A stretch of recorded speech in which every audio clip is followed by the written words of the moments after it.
The single most limiting factor of the muzzleloading era was the fact that firearms could only manage 2 or 3 rounds per minute.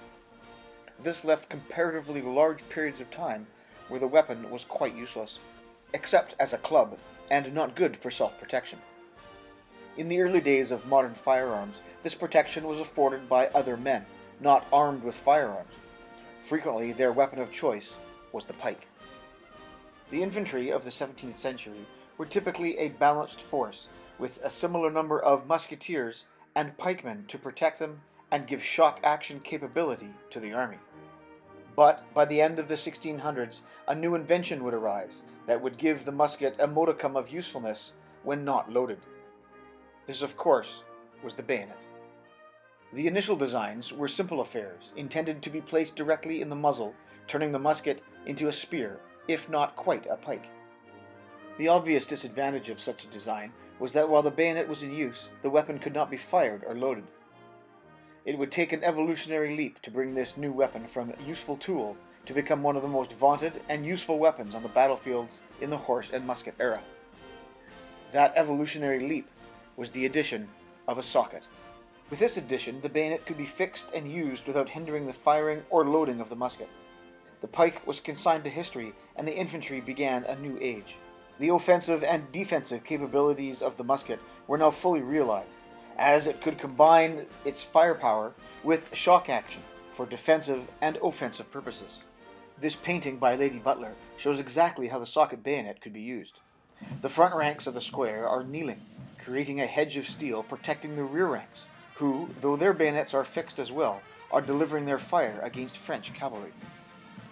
By the early post-Napoleonic War 19th century, improvements were implemented to address the shortcomings of what was now a nearly 100-year-old design. These improvements were focused on keeping the bayonet securely on the muzzle, and generally included some sort of catch. It wasn't until the adoption of the P53 bayonet with its locking ring that perhaps the acme of socket bayonet technology was reached.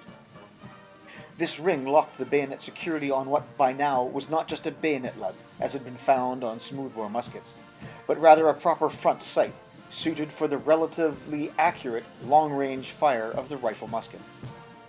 By the 1860s, there were many systems and treatises prescribing how to effectively use the bayonet. Most were very similar, and those by Burton and Angelo figure prominently. In these, use of the bayonet was broken into a series of movements, each designed to attack or to defend in certain circumstances. These were taught in the form of the bayonet exercise, and it was typically on the square in open order that these movements were learnt and perfected. The 1861 field exercise and evolutions of infantry contained a chapter on the use of the bayonet, and it is from this text that the following movements are drawn. Before we begin, I'd like to take the opportunity to apologize for the inclusion in some of the shots of my watch. I realize that to some of you this is a distraction.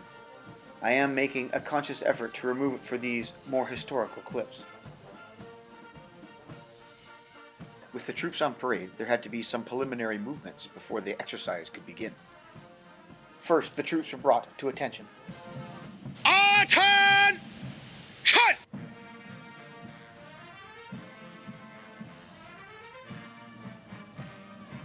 Fix! Bayonets!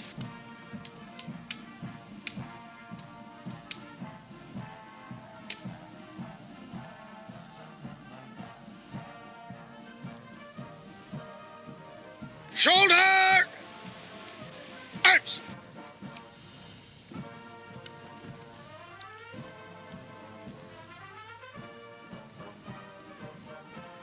Port!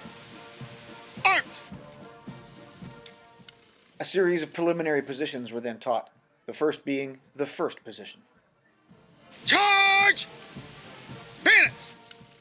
This was accomplished by pivoting the body 45 degrees to the right on the heels, and bringing the rifle from the port to the charge bayonets position. At this point, a series of preliminary drills were exercised before the bayonet exercise began in earnest. Preliminary drill in slow time. Second position. This was achieved by drawing the right foot back 20 inches at right angles to the left, bending the knees and balancing the body. Third position. This position was used as a vehicle of instruction to teach the recruit how to shift his weight forward and then back. Second position.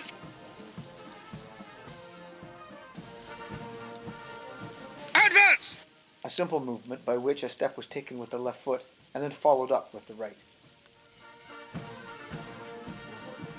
Retire. This used the same principle as the advance, leading with the rear foot following up with the front. In order to gain more ground, the double advance was used. Double advance. By first bringing the right foot up to the left, then taking a step, more ground was gained. Double retire. The same principle was applied, only moving the front foot first. Once these preliminary moves were complete, the men were brought back to the first position. First position. The bayonet exercise then began in earnest. Guards and points by numbers in slow time. Guard. This was similar to the second position, only the upper body was carried more forward and the muzzle was raised to the level of a man's chest. The point.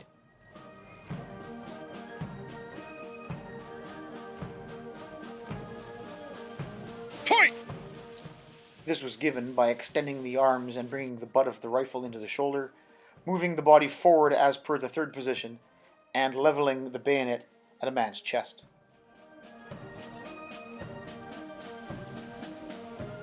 Two. As with any movement by numbers, on the word of command 2, the rifle was brought back to the guard. The same principle was applied for the low guard and point.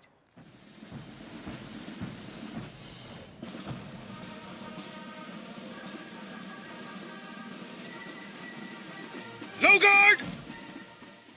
By rotating the butt up and the muzzle down, the rifle was brought into a position whereby the man could engage a target on the ground or in an entrenchment.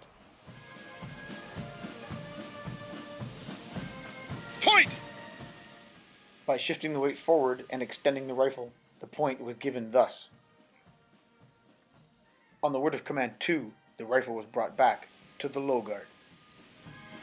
Two.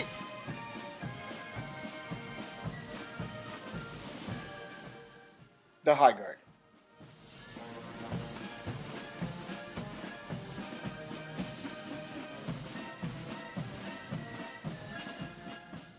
This position was used to teach the soldier how to engage a man on horseback.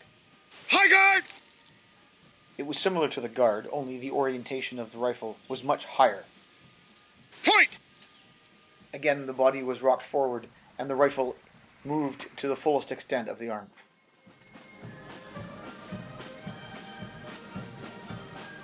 Two.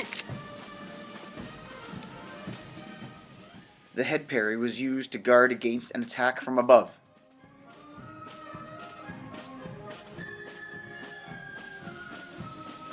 Head parry. Two. The rifle was brought up against the side of the head and the bayonet generally pointed upward.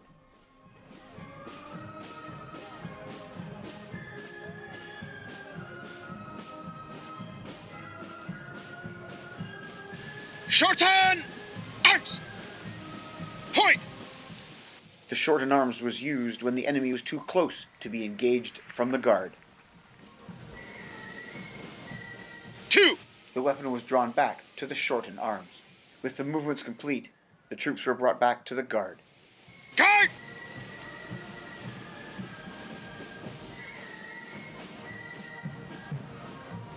Shoulder arms. Order arms.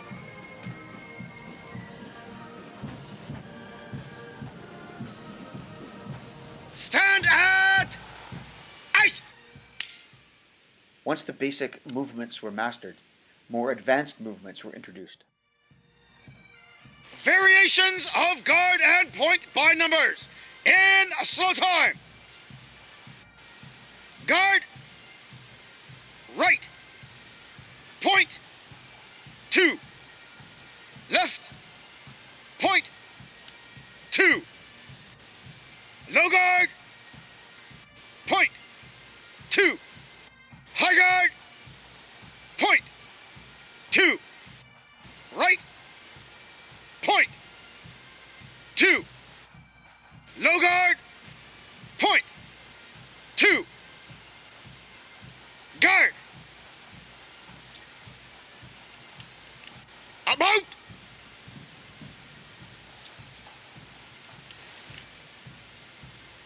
Point! 2! About!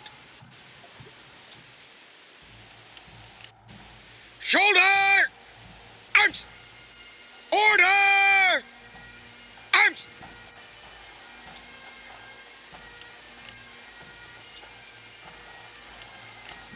Stand at ice!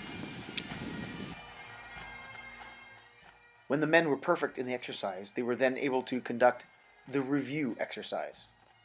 This was used as a measure of efficiency of the troops' use of the bayonet.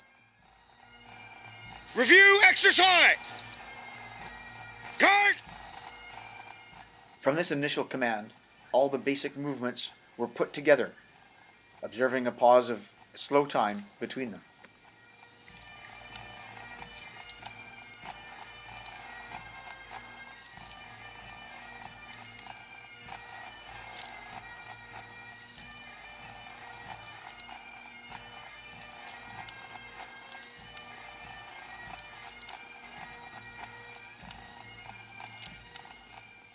The review exercise from another angle.